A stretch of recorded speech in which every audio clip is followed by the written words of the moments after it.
3 కోట్ల టన్నులు. ఏం బీమారీ వచ్చింది నాకు అర్థం కాదు. రైతు బంధు ఇస్తానికి కూడా శాతం అయితే లేదా? ఇంత దద్దమ్మలా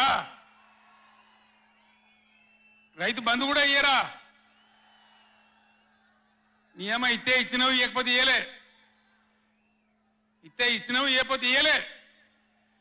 అన్నదాతలను పట్టుకొని రైతులను పట్టుకొని రైతు బంధు అడిగాను చెప్పుతో కొట్టున్నట్టవా? ఎన్ని గుండెలురా మీకు? ఎట్లా మాట్లాడతారు? కండకావరమా? కన్ను నెత్తికొచ్చినాయా? ప్రజలని నానేది అట్లా. ఒక్క మాట చెప్తున్న జాగ్రత్త. నోడు దురిసి మాట్లాడటోలారా,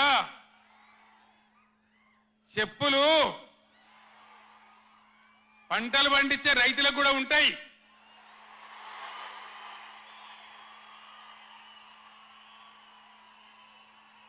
రైతుల చెప్పులు ఎట్లుంటాయి? బందోబస్తుకుంటాయి బాగా. రైతుల చెప్పులు ఎట్లుంటాయి? బందోబస్తుకుంటాయి, గట్టిగా ఉంటాయి. ఒక్కటే చెప్పు దెబ్బతో మూడు పళ్ళు ఊసిపోతాయి. దానికోసమైనా మీరు అడిగేది? ఇది మర్యాదనా? ఇది గౌరవమా? ప్రజలను గౌరవించే పద్ధత? నీకు చేత కాకపోతే మాఫ్ చేయండి, జరగని వెనుక చేరిస్తా అని చెప్పాలి. వెళ్తలేదు అని చెప్పాలి, మాకు చేయలేదు అని చెప్పాలి. కానీ అడిగినోని చెప్తోని కొట్టాలి. కేసీఆర్ సెలవు నల్గొండ అంటే కేసీఆర్ను తిరగనీయం.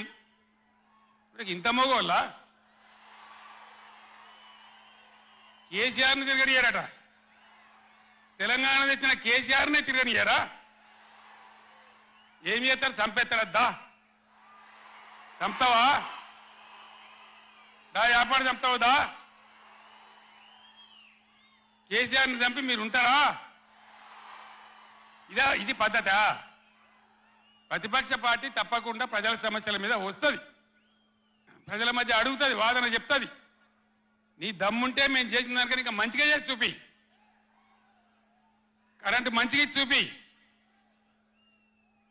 ఆగమాగం అడివడి ఇష్టం వచ్చినట్టు ఏం చేయాలి? అలా పాలమూరు ఎత్తిపోతల పూర్తి చేయాలి, దాని గురించి మాట లేదు.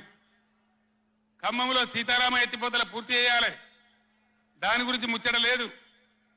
ఇంకా గురుకులాలు ఎక్కువ పెట్టాలి పేద పిల్లల గురించి, ఆ ముచ్చట లేదు. కరెంటు మంచిగా ఇవ్వాలి, ఆ ముచ్చట లేదు. మంచినీళ్ళు రావాలి మంచిగా. రాష్ట్రంలో చాలా దిక్కువ తిప్పలైతా ఉన్నది, పట్టించుకునే నాతులు లేడు. ఇంత మాయలమే ఇవన్నీ మాయం చేసి బలాదురుగా తిరుగుతామనుకుంటున్నారా? తిరగని ఇయ్యం, జాగ్రత్త అని చెప్తా ఉన్నా. తప్పక నిలదీస్తాం, ఎండగడతాం. ఇంకో మాట, ఈ ప్రభుత్వాన్ని ఈ నల్లగొండ సభ నుంచి నేను హెచ్చరిస్తా ఉన్నా. ఇవాళ గోదావరికి ప్రధానమైన ఉపనదే ప్రాణహిత నది. ఇవాళ కూడా 5,000 క్యూసెక్కులు నీళ్ళు వస్తూ ఉన్నాయి.